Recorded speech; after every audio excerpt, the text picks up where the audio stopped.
جب بھی کوئی کسی کو پیسے دیتا ہے کاروبار کے لیے سے، دیکھو پیسے قرض کے لیے دیے جاتے ہیں کبھی، اور اس کی تاریخ متعین کر دی جاتی ہے کہ میں آپ کو قرض دے رہا ہوں 2 مہینے کے لیے، تو یہ پابندی قرض دینے والے پر لازم نہیں ہے.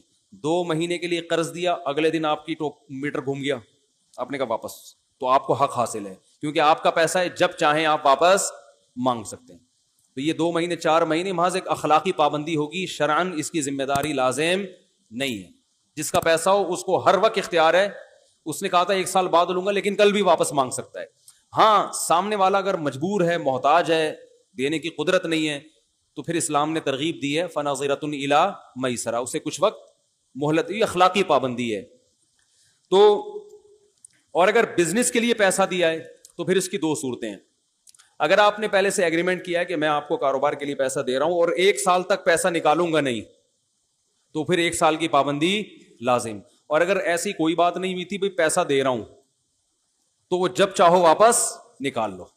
البتہ اگر وہ پیسہ کہیں انویسٹ کر چکا ہے اور فوری نکالنے میں اس کا اچھا خاصا نقصان ہو رہا ہے، تو پھر ہم اس کو اتنی مہلت دیں گے کہ جو ایسٹس ہیں وہ بک سکیں مناسب ریٹ پر، ٹھیک ہے نا. تو اتنی وہ ایک جو مجبوری میں جتنی گنجائش تھی، وہ اس کی تفصیل پھر علماء سے آپ پوچھ سکتے ہیں، یعنی جتنی مجبوری میں اس کو گنجائش دینا بنتا ہے، لیکن ہر وقت اپنا پیسہ وہ نکال سکتا ہے.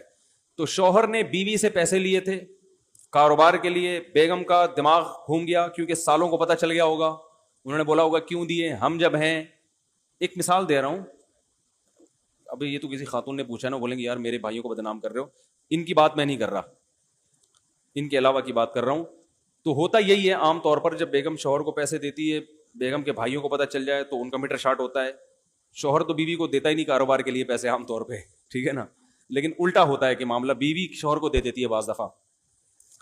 تو اب شوہر واپس نہ کرے تو گناہ گار ہے بھائی. بیگم جب چاہے پیسہ واپس مانگ سکتی ہے اور شوہر پر واجب ہے فوراً، کیونکہ کوئی ایگریمنٹ نہیں ہوا تھا نا 1 مہینہ 2 مہینے کا، تو فوراً کاروبار سمیٹ کے پیسے واپس لوٹانا واجب ہے. تو اگر نہیں لوٹا رہا تو ظلم کر رہا ہے، گناہ کر رہا ہے. آئندہ میاں کو چاہیے پیسے لیتے ہوئے 100 دفعہ بھائی کسی بھی وقت واپسی کا مطالبہ ہو سکتا ہے. اصل میں لوگ معاملات میں صاف نہیں ہیں، یہی تو ہم چیخ رہے ہیں. میں سوچ رہا ہوں کسی دن ورک شاپ کرواؤں، بٹھا کے نا معاملات لکھنا اپنے بچوں کی جیسے ABCD لکھوایا جاتا ہے نا، ایسے سکھاؤں. بہت بھائی خیر اسی ورک شاپ کرواؤں، میں پوچھوں آپ کے پاس کیا کیا ہے، آپ کے گھر میں فریج کس کا ہے، کہنے فریج تو پتہ نہیں. کیوں نہیں پتا بھائی، مر گئے تو 50,000 کا تو یہ فریج ہے، کس کو وراثت ملے گی؟ لکھو لکھو یہ کس کا ہے، ہر چیز طے کرو. اتنا پیسہ کاروبار میں انویسٹ کیا ہوا ہے، آپ مر گئے تو وہ کس کو ملے گا؟ پتہ ہی نہیں بھائی کس کو ملے گا، کیا ملے گا. بس یہی کہ میں کیوں مروں، کس نے کہا میں مر رہا ہوں. ارے بھائی میں نے اچھے دیندار لوگوں میں تلواریں چلتی ہوئی دیکھی ہیں، لڑائی ہوتے ہوئے دیکھی ہے. اب تو میں یوٹیوب چینل والوں سے کہتا ہوں جو یوٹیوبرز ہیں، یہ لوگ بھی پیسہ کما رہے ہیں نا، تو جو چینل کا جیسے میں نے بتایا نا جو میرا ایڈمن ہے یوٹیوب پہ، ان کو میں نے فون کیا بھائی یہ چینل تو سارا آپ کے کنٹرول میں، پاسورڈ آپ کو معلوم ہے، تو مر گئے تو پاسورڈ تو قبر میں چلا جائے گا تو بیانات کے لیے کیا دوسرا چینل بنائیں گے؟ تو میں نے کہا بھائی کون ہے آپ کے بعد نامزد، حالانکہ جوان لڑکے ہیں ماشاءاللہ، احمد طالب اللہ ان کی عمر میں برکت دے، بڑا کام کیا انہوں نے، سارا چینل وہی چلا رہے ہیں بڑے اخلاص کے ساتھ. تو میں نے کہا مر گئے تو کون اس کو سنبھالے گا؟ تو انہوں نے کیونکہ بیان سنے ہوئے الحمدللہ، انہوں نے بتایا کہ مجھے بتایا فلاں بندے سے رابطہ کر لینا، وہ چلائے گا، اس کو پاسورڈ بتایا گیا. اور پاسورڈ بھی ایسے آدمی کو نہیں بتایا جاتا کہ پتا چلا وہ ایک نئی ٹینشن کھڑی ہو گئی. تو یہ سارے چیزوں پہ ورک کرنا چاہیے. ہم تو سوچتے رہتے ہیں اللہ کا شکر ہے، ان کو میں نے بتایا میں مر گیا تو کیا ہوگا، آپ مر گئے تو. میں ہر وقت جو بھی مجھ سے ملتا ہے نا، کوئی معاملہ کرتا ہے، میں پہلا سوال پوچھتا ہوں مر گیا تو کیا ہوگا، تو مجھے پہلے اس کا جواب دو، کیونکہ بڑی پیچیدہ دینداروں میں بڑی لڑائیاں ہو رہی ہیں. تو اب یوٹیوب کی بات آئی ہے تو یہ بھی ایک مصیبت ہے. میں جو بڑے بڑے یوٹیوبرز ہیں جو پیسہ بھی ٹھیک ٹھاک کما رہے ہیں، ان سے پوچھتا ہوں تم مر گئے تو کیا ہوگا، یہ پیسہ کس کو ملے گا؟ ان کے پاس اس سوال کا جواب نہیں. خاص طور پہ جو دیندار لوگ ہیں نا، تو بھائی یہ کوئی ٹرسٹ میں دے دو یا کیا ہے، اس کے بعد کون چلائے گا، کون اس کا والی وارث ہے، کسی کے پاس اس سوال کا جواب نہیں ہوتا. خاندانی لڑائیاں ہو جائیں گی. ابھی تو یوٹیوب نیا نیا آیا، اتنی موتیں نہیں ہوئی ہیں کیونکہ میں نے کہا بھائی جان یہ تو ابھی مستقبل میں ایک نئی جنگ چھڑے گی کہ یوٹیوب کا اونر مر گیا تو یہ چینل بیوی کا ہے, بچوں کا ہے, وراثت جاری ہوگی, کیا ہوگا؟ کسی کو اس سوال کا جواب عام طور پہ پبلک کو معلوم نہیں ہے.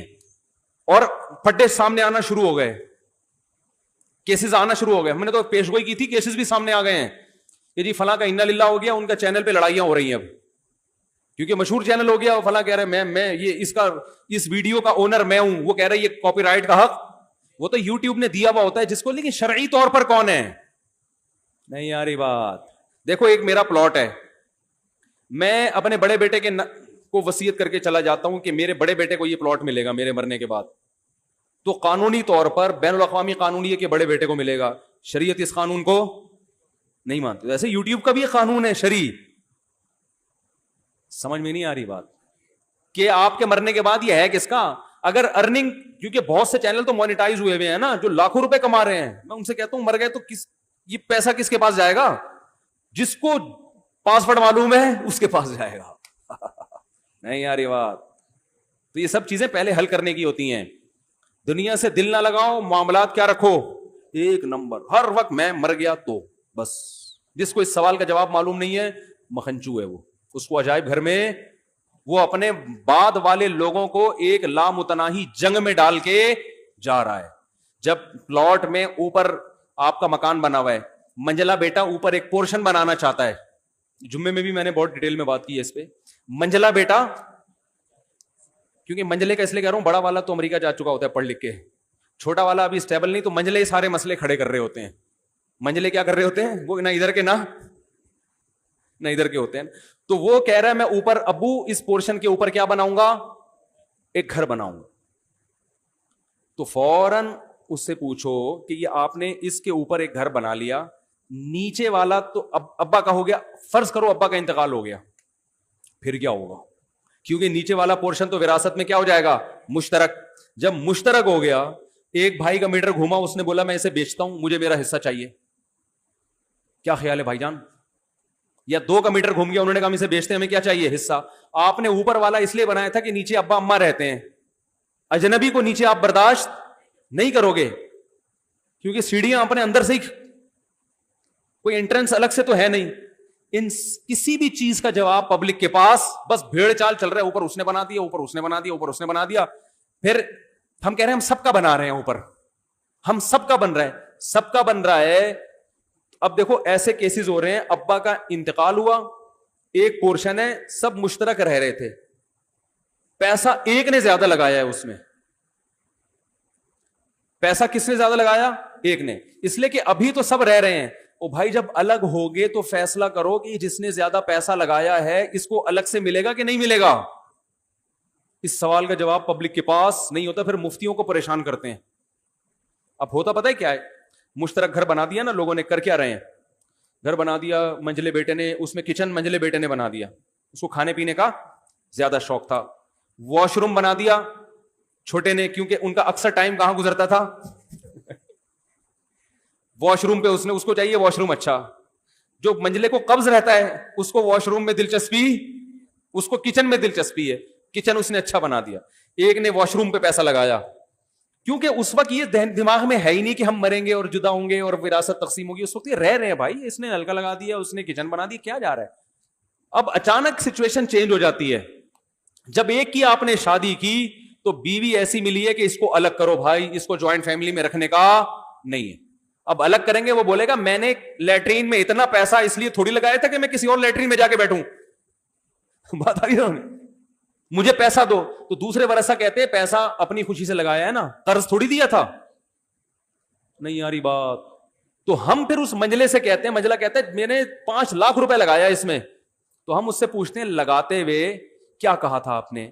میں قرض دے رہا ہوں واپس لوں گا, یہ کہا تھا؟ اور اگر کہا تھا تو سامنے والی پارٹی نے اس رقم کو ایز اے قرض قبول کیا تھا؟ صرف بولنے سے تھوڑی ہوتا ہے. قرض جب آپ دے رہے ہیں تو اگلا مانے بھی تو کہ میں قرض لے رہا ہوں. ارے آپ مجھے لا کے 5 لاکھ روپے پکڑا دیں مجھ سے, اب یہ لو, یہ قرض لے لو. میں کہتا ہوں بھائی میں کیوں قرض لوں تم سے؟ قرض زبردستی تھوڑی ہوتا ہے. اگلا مانے گا کہ میں قرض کے طور پہ لے رہا ہوں, جب آپ کو ضرورت ہوگی واپس کروں گا. اس کی کوئی وضاحت نہیں ہو. اچھا جی میں فی سبیل اللہ لگا رہا ہوں, واپسی نہیں ہے تو فی سبیل اللہ لگایا تھا تو پھر اب واپسی, اب آپ جہاں مرضی رہو, یہ تو کیا ہو گیا, فی سبیل اللہ ہو گیا. اور اگر آپ شرکت چاہتے تھے کہ بھائی میں اس طور پہ لگا رہا ہوں کہ اس گھر کی ویلیو میں اس واش روم کی وجہ سے جو اضافہ ہوگا تو میں اس اضافے میں شریک ہوں گا, یعنی میں گھر میں انویسٹمنٹ کر رہا ہوں گھر کی ویلیو بڑھانے کے لیے, تو جتنی ویلیو میرے پیسے سے بڑھے گی مجھے وہ واپس چاہیے. اگر شرکت کا یہ طریقہ باطل ہے, ہوتا نہیں ہے اس طرح, لیکن ایک مثال دے رہا ہوں, کھوپڑی میں تو آ سکتا ہے, کچھ بھی پتا نہیں ہوتا کیوں لگا رہا ہے کیا کر رہا ہے. تو بھائی ہر چیز میں پہلے کہ میں جو کلر کر رہا ہوں یہ فی سبیل اللہ کر رہا ہوں یا میں اس کے پیسے الگ سے لوں گا, یہ سب کلیئر ہونا چاہیے. اور اگر آپ کے گھر والے کہیں آپ اتنا فنڈر بننے کی کوشش نہ کریں کہ آپ ہم سے واپس پیسے لیں گے, یہ ضرور آپ کو اس تکلف کی ضرورت, کوئی بھی ہم میں پیسے نہیں دے گا, واش روم آپ کی زیادہ ضرورت ہے, آپ نے گھنٹوں گھنٹوں بیٹھنا ہوتا ہے, بنانا ہے بنا, پتلی گلی سے نکل, تو پھر یہ فی سبیل اللہ ہے. پھر آپ 2 لاکھ کے بجائے 10 لاکھ لگا دو, 1 کروڑ لگا دو, گھر میں آپ کو الگ سے واش روم کے پیسے نہیں ملیں گے. گھر جب بکے گا تو سب وارثوں کا برابر کا اس میں حصہ ہے. تو بھائی اپنے معاملات کو درست کرو, ایک ایک چیز کو کیا کرو, کلیئر کرو. ابا اگر کبھی جوش میں آ کے کہتے ہیں بیٹا یہ گھر میں نے تمہارے نام کر دیا, ابا کو بتاؤ ابا کاغذ میں نام کرنے سے گھر میرا نہیں ہوتا, تو میرا نہیں ہوا ہے, یہ مجھے قبضہ دیں. شرعی مسئلہ ہے کہ میرا گھر جب بنے گا جب قبضہ کس کا ہوگا, چاہے 1 منٹ کے لیے دے دیں. ابا کہیں گے بیٹا قبضہ کیسے دیا جاتا ہے, ابا یا تو سارا مکان سارا سامان بھی گھر کا مجھے دے دیں, کیونکہ جس کا سامان کسی جگہ پہ ہوتا ہے قبضہ اسی کا ہوتا ہے. شریعت میں بھی عرف میں بھی ڈاکومنٹیشن سے نہیں ہوگا. ڈاکومنٹ میں تو بعض دفعہ دیکھو زرداری صاحب نے کتنی پراپرٹی ہے لیکن ساری اپنے نام سے ہے, بہت سے لوگوں کے نام سے ہے نا, تو کیا ان کی ہو گئی وہ؟ پھر تو ہمارے سابق صدر غریب ہو گئے. اپنے نام سے تو بہت تھوڑی ہوگی. تو نام تو بعض دفعہ صرف ایک قانونی پیچیدگیوں سے بچنے کے لیے بھی نام کروا دیا جاتا ہے. فزیکلی قبضہ ضروری ہے, نام بے شک نہ ہو, نام آپ کے ہو, ہینڈ اوور کر کے اس کو دے دیا تو اس کا ہوگا. سمجھ میں آ رہی ہے بات؟ تو جب ابا کہتے ہیں کہ یہ گھر میں نے آپ کو دے دیا تو آپ ابا سے بولیں ابا دیکھو سچی مچی کا دو یا نہیں دو, لٹکاؤ نہیں مجھے درمیان میں, ایسا کام نہ کرو کہ میں آپ کے مرنے کے بعد کیا ہوں, کنفیوز ہوں. دینا ہے تو قبضہ دو. قبضے کا طریقہ یہ ہے کہ گھر پورا فرنیچر سامان سمیت مجھے دے دو اور آپ تھوڑی دیر کے لیے باہر چلے جائیں. یہ تکلف کرنا پڑے گا, نہیں یاری بات. اور میں گھر میں رہوں گا تو 1 منٹ کے لیے بھی قبضہ ہو گیا, کس کا ہو گیا, میرا ہو گیا. اور اگر سامان سمیت نہیں دینا چاہتے تو پھر آپ اپنا سامان سارا گھر سے باہر نکالیں. ابا کو آئے گا غصہ کہ کیسی باتیں کر رہا ہے, تو پھر اگر غصہ آنے کا خطرہ ہے تو ابا سے بولو ابا آپ نے میرے نام کر دیا لیکن ویسے جنرل نالج کے لیے بتا رہا ہوں کہ میرا ہوا نہیں ہے یہ, ہاں اس میں وراثت جاری ہوگی. پھر ابا کو ٹینشن نہیں دو بلا وجہ کی کہ گھر سے باہر نکلیں, گھر میں آ جائیں, سامان نکالیں, کوئی ٹینشن دینے کی ضرورت نہیں ہے. ابا سے بولیں ابا آپ ہمارے ابا ہیں, گھر بھی آپ کا ہے, آپ 100 دفعہ لکھ کے دے دیں کہ میرا ہے, یہ میرا ہے نہیں, اور اس میں بھائیوں کا حصہ ہے تو میرا نہیں ہے. یہ بار بار بتاتے نا کہ خام میں وہ بےچارے اس خوش فہمی میں کہ میں نے بیٹے کو گھر دے دیا. سمجھتے ہو کہ نہیں سمجھتے ہو؟